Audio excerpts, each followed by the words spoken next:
wabarakatuh. Halo teman-teman semua, kenalin namaku Muamalah dengan NIM 2510463 dari Prodi Psikologi, Fakultas Kesehatan, Sains dan Psikologi. Jadi kali ini tuh aku mau ngebahas tentang kebijakan upah minimum di Indonesia dalam dalam psikologi, industri dan organisasi. Jadi kebijakan upah minimum di Indonesia ini tuh saya akan kaitkan dengan teorinya dari Kaskio dan Anguinis. Jadi dalam psikologi industri dan organisasi ini, menurut Kaskio dan Anguinis ini, kita tuh penting banget tuh buat memperhatikan beberapa hal dalam pekerjaan itu. Kayak misalnya yang terpenting itu kayak kesejahteraan bagi pekerjanya, terus kompensasi buat si pekerja. Lalu juga ada pengelolaan sumber daya manusia yang baik. Jadi poin-poin pentingnya itu adalah bagaimana pemerintah itu kayak bisa gitu memberikan kompensasi yang adil untuk para pekerja.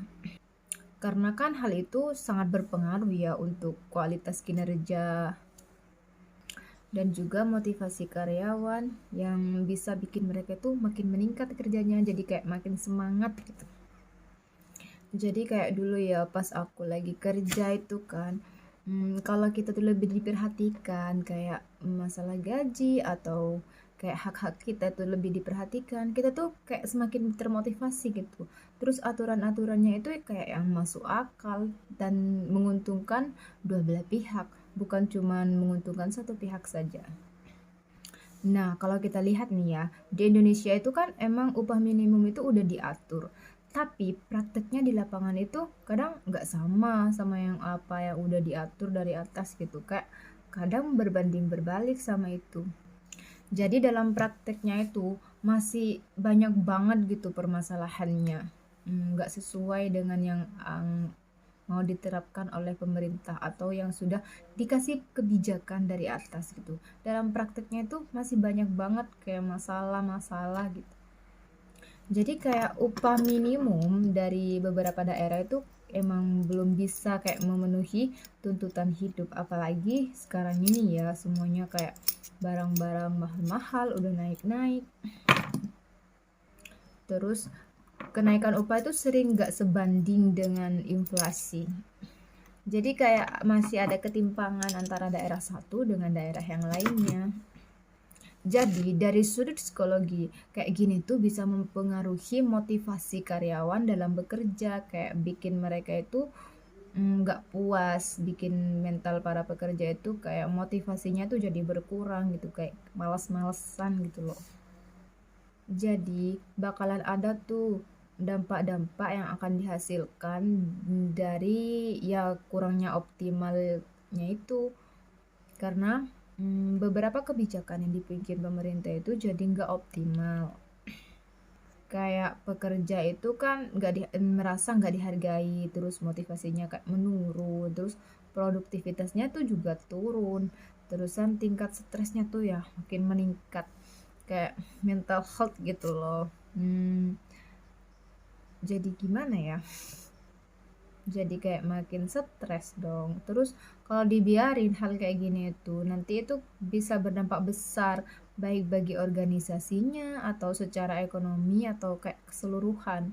Jadi punya dampak yang besar kalau kita selalu membiarkan semangat kita turun atau mental kita hancur gitu. Jadi kita tuh butuh tuh yang namanya kayak solusi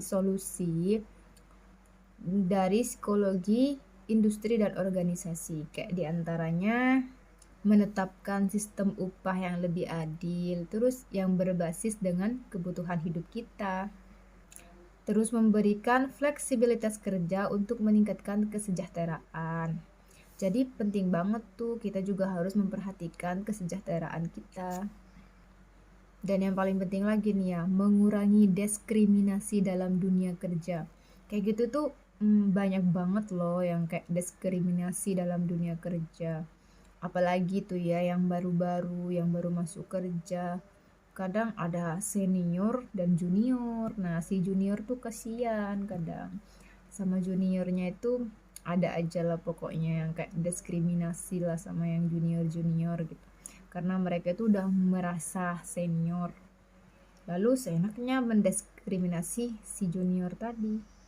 Nah, terus penting juga tuh untuk meningkatkan komunikasi antara pemerintah, perusahaan, dan juga para pekerjanya. Nah, ini tuh kayak sejalan tuh dengan pemikirannya si Kaskio dan Amuinis tentang pentingnya ya, penting banget kesejahteraan karyawan atau para pekerja dalam meningkatkan performa organisasi mereka. Kalau setiap perusahaan itu bisa menerapkan upah minimum yang bisa sesuai gitu, sesuai dengan inflasi atau sesuai dengan yang kita butuhkan, bisa mencukupi kebutuhan kita sehari-hari. Pasti semua karyawan itu bisa bekerja dengan giat, dengan motivasi yang kuat. Kadang kan kita kerja itu kayak upahnya itu nggak cukup gitu, cuma buat makan aja nggak cukup. Kalau kita kan biasanya banyak tuh kayak punya banyak tanggungan, punya ini, punya itu, terus gajinya kayak cuma pas-pasan. Jadi para perusahaan itu ya sangat penting banget untuk memperhatikan para pekerjanya. Jangan cuma kayak meres keringatnya aja gitu. Nah, kita tuh juga bisa melihat nih dari teori motivasi kerja oleh Frederick Herzberg yang menyatakan bahwa gaji atau kompensasi termasuk faktor penting dalam kepuasan kerja. Nah, jadi gaji itu kan kayak gaji sama kompensasi itu termasuk emang penting banget buat kepuasan kerja. Namanya kita kan udah kerja keras. Jadi kita juga mau mendapatkan upah yang sesuai dengan yang kita kerjakan. Karena ya, kalau kebutuhan dasar pekerja itu tidak terpenuhi, maka kayak mereka itu akan sulit untuk mencapai motivasi kerja yang tinggi.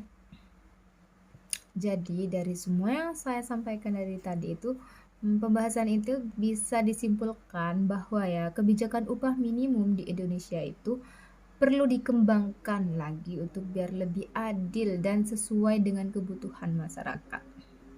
Tentunya kita sangat berharap ya upah minimum di Indonesia itu bisa sesuai lah, bisa mengikuti gitu, bisa mengikuti zaman. Dengan pendekatan psikologi industri dan organisasi, diharapkan kebijakan yang dibuat itu bisa meningkatkan kesejahteraan para pekerja sekaligus produktivitasnya para pekerja. Oke teman-teman, mungkin cuma itu yang bisa saya sampaikan, hanya sedikit saja ya. Nggak banyak yang bisa saya sampaikan, cuma sampai di situ aja. Saya Muamalah dari Prodi Psikologi, Fakultas Kesehatan Sains dan Psikologi dari Universitas Sunan Gresik. Semoga apa yang saya sampaikan ini sedikit bisa menambah ilmu, walaupun hanya sedikit ya. Karena memang sangat penting di dunia pekerja itu, upah itu emang harus sesuai dengan yang kita butuhkan gitu. Andai semua perusahaan itu bisa memberikan upah minimum sesuai yang diberikan kebijakan dari pemerintah, mungkin kita udah bisa hidup dengan aman dan nyaman gitu. Kayak kita bekerja itu juga memiliki motivasi yang besar. Karena kalau kita udah bekerja keras, kita udah kayak mengeluarkan segala tenaga kita dalam bekerja, tapi gajinya nggak sesuai dengan kerjaan yang kadang targetnya banyak, pekerjaan yang kayak serabutan gitu loh, semua dikerjakan gitu. Terus gajinya nggak sesuai dengan apa yang sudah kita lakukan. Jadi menurut saya itu memang harus lebih diperhatikan lagi oleh pemerintah. Karena ya dalam prakteknya di lapangan masih sangat banyak banget perusahaan yang menerapkan sistem upah minimumnya itu nggak sesuai. Kayak cuman satu orang aja gitu yang diuntungkan. dengan berbagai aturan yang mereka buat. Ya, mungkin cuma itu saja yang bisa saya sampaikan. Kurang dan lebihnya mohon maaf ya. Wassalamualaikum warahmatullahi wabarakatuh.